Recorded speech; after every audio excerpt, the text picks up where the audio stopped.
हर हर महादेव। ओम नमः शिवाय।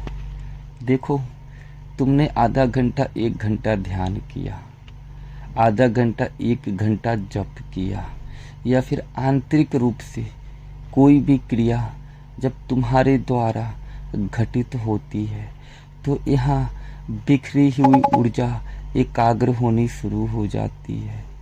हाँ, जो ऊर्जा विस्तृत स्वरूप है वो केंद्रित होनी शुरू हो जाती है, और जितना देर तुम इस प्रक्रिया से जुड़े हो उतना देर बिखरी हुई ऊर्जा केंद्रित होनी प्रारंभ हो जाती है और होते रहती है। ठीक है, पर यहाँ तुम गलती क्या करते हो?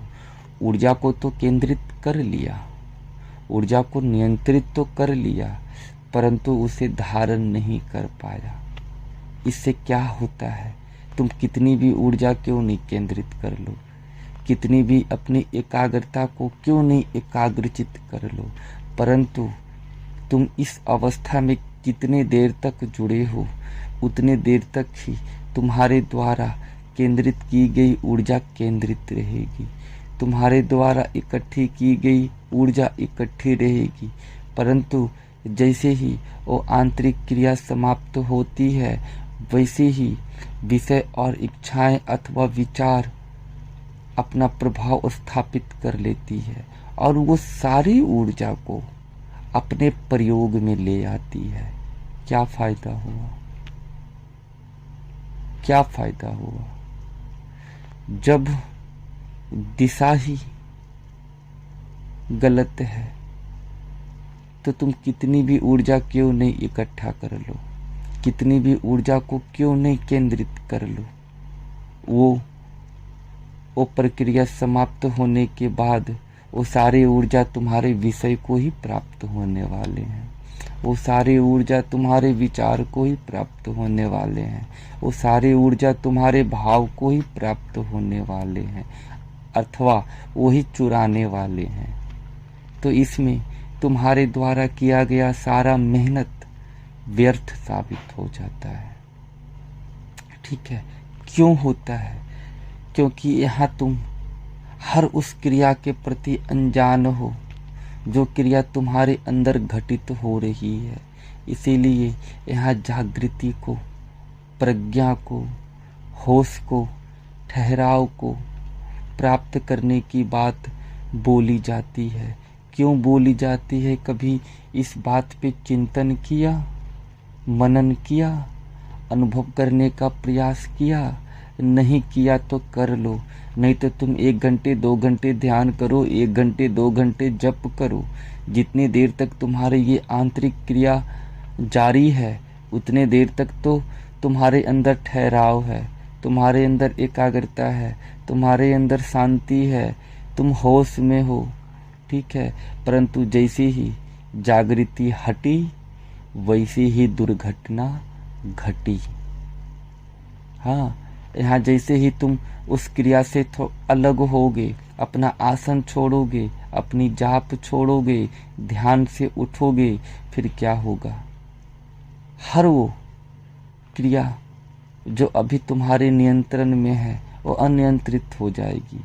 तुम्हारे विषय तुम्हारे ऊपर हावी होने लगेंगे, तुम्हारी इच्छाएं तुम्हारे ऊपर हावी होने लगेगी, तुम्हारे चित्त जो समता को धारण किया वो विषम होने लगेंगी, जिस पश्चात हर वो ऊर्जा उसे प्राप्त हो जाएगी जिसे तुमने अपने लिए केंद्रित किया, अंतर्मुखी होने के लिए केंद्रित किया। परंतु ये वो सारे तत्व हैं जो तुम्हारे सारे ऊर्जा को बहिर्मुखी रूप में व्यर्थ करवा डाला। क्या फायदा हुआ? क्या फायदा हुआ बताओ? तो यहाँ व्यक्ति के द्वारा एक गलती बार बार की जाती है। जो भी ध्यान साधक हैं, जो भी जाप करने को अपने साधन के रूप में चुना है, या फिर आंतरिक रूप से कोई भी क्रिया अथवा किसी भी विधि का अभ्यास कर रहे हैं, वो हमारी एक बात को हमेशा याद रखना कि प्रथम अवस्था में तो ऊर्जा को केंद्रित किया जाता है और द्वितीय अवस्था में उस ऊर्जा को धारण किया जाता है। तो केंद्रित करने के कार्य तो तुम कर लेते हो, परंतु धारण करने के कार्य नहीं कर पाते हो, इसीलिए वो ऊर्जा व्यर्थ चली जाती है। हर उस चीज को प्राप्त होती है तुम जिसको नियंत्रित करने के लिए अपने अंदर की आंतरिक ऊर्जा विकसित कर रहे हो। कभी गौर किया है कि तुम अपने अंदर की आंतरिक ऊर्जा किस लिए विकसित कर रहे हो? अपने विषय को नियंत्रित करने के लिए, अपने हर उस अनियंत्रित क्रिया, अनियंत्रित भाव और अनियंत्रित विचार को नियंत्रित करने के लिए।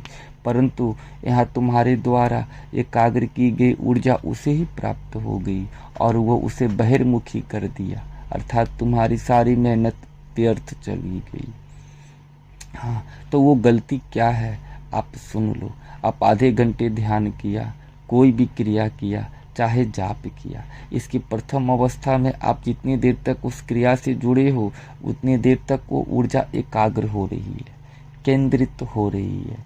इसीलिए कभी भी अपनी क्रिया को तुरंत नहीं छोड़े, तुरंत अपना आसन नहीं छोड़े, अपितु थोड़ा देर तक एक मुद्रा को धारण करें। कैसे मुद्रा को?